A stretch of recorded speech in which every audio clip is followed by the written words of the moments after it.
നിയമസഭാ തെരഞ്ഞെടുപ്പിൽ ഏറ്റവും കുറഞ്ഞത് 85 സീറ്റുകളിൽ വിജയിക്കാനാകുമെന്ന് കോൺഗ്രസ്. വയനാട് ബത്തേരിയിൽ നടക്കുന്ന നേതൃ ക്യാമ്പിൽ മേഖലകളായി തിരിച്ചു നടന്ന വിലയിരുത്തലിലാണ് കുറഞ്ഞത് 85 സീറ്റിൽ വിജയിക്കാനാകുമെന്ന് കണക്കാക്കിയത്. കൊച്ചി മേയർ തെരഞ്ഞെടുപ്പിൽ മാനദണ്ഡങ്ങൾ ലംഘിച്ചുവെന്ന വിമർശനവും നേതൃ ക്യാമ്പിൽ ഉയർന്നു.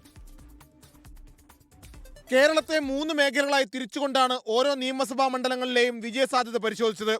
ലോക്സഭാ തെരഞ്ഞെടുപ്പിലെയും തദ്ദേശ തെരഞ്ഞെടുപ്പിലെയും വോട്ടിംഗ് പ്രവണതകൾ കണക്കാക്കിയായിരുന്നു വിലയിരുത്തൽ. മധ്യ കേരളത്തിലും തെക്കൻ കേരളത്തിലും നല്ല മുന്നേറ്റം നടത്തി ഭരണം പിടിക്കാനാകുമെന്നാണ് വിലയിരുത്തൽ. മലപ്പുറം, തൃശൂർ, എറണാകുളം, പാലക്കാട്, ഇടുക്കി ജില്ലകളടങ്ങുന്ന മധ്യ കേരളത്തിലെ 60 നിയമസഭാ മണ്ഡലങ്ങളിൽ 43 സീറ്റുകളിൽ വിജയിക്കാനാകുമെന്നാണ് കണക്ക്.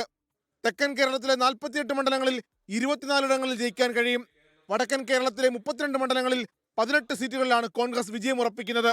ആകെയുള്ള 140 മണ്ഡലങ്ങളിൽ ഏറ്റവും കുറഞ്ഞത് 85 സീറ്റുകളിൽ വിജയിക്കാൻ കഴിയുമെന്ന് കോൺഗ്രസ് കരുതുന്നു.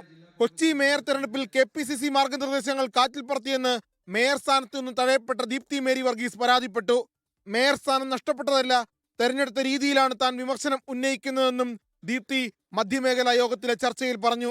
ദീപ്തിക്ക് പിന്നാലെ KPCC ഭാരവാഹികളായ സക്കീർ ഹുസൈനും MR അഭിലാഷും ഇതേ വിമർശനം ആവർത്തിച്ചു. മാർഗനിർദ്ദേശങ്ങളല്ല, ചിലരുടെ വ്യക്തി താല്പര്യങ്ങളാണ് കൊച്ചി മേയർ തെരഞ്ഞെടുപ്പിൽ നടപ്പിലായതെന്നായിരുന്നു ഇവരുടെ വിമർശനം.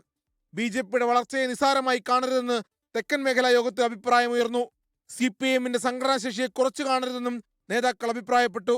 കോൺഗ്രസിന്റെ സമൂഹ മാധ്യമ ഇടപെടലുകൾ ശക്തമാക്കാനുള്ള നിർദ്ദേശങ്ങളും നേതൃത്വ സംഗമത്തിൽ അവതരിപ്പിച്ചു. Political desk 24.